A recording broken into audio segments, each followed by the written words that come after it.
ఏడు శనివారాల వ్రతం చేయాలనుకుని భయపడే వాళ్ళు అస్సలు భయపడకండి. ఒక్క వారం గానీ స్టార్ట్ చేశారంటే 7 వారాలు ఎలా గడిచిపోతాయో మనకే తెలీదు. కనీసం పూజంతా చేయకపోయినా కూడా ఇలా పిండి ప్రమిదలు చేసుకొనైనా ఒక్కసారి పెట్టండి. ముఖ్యంగా ఈ పిండి ప్రమిదల మీద గంధం, కుంకుమతో గోవిందనామాలు పెడతాను చూడండి. అప్పుడు ఒక మంచి పాజిటివ్ ఫీలింగ్ అయితే మనలో వస్తుంది. ఖచ్చితంగా చెప్పగలను. ఈ పూజ చేసుకుంటే, ఈ పూజ చేసుకునే లోపు మన కోరికలు తీరిపోతాయని ఖచ్చితంగా అయితే నేను చెప్పను, కానీ ఒక మంచి పాజిటివ్ ఫీలింగ్ అయితే మాత్రం మన ఇంట్లో ఖచ్చితంగా వస్తుంది. కనీసం పూజ అంతా చేయకపోయినా ఈ పిండి ప్రమిదలతోనైనా పూజ చేసి ఒక్కసారి చూడండి. నేనైతే 5వ వారం కంప్లీట్ చేసుకున్నాను. కార్తీక మాసం స్టార్టింగ్ నుంచి స్టార్ట్ చేశాను.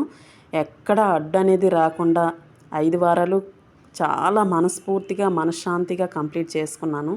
మీలో ఎవరైనా చెయ్యాలనుకుంటే మాత్రం ఖచ్చితంగా స్టార్ట్ చేయండి. అస్సలు భయపడొద్దు. నేను చేసుకునే పూజా విధానం కావాలంటే చెప్పండి, లాంగ్ వీడియో తీసి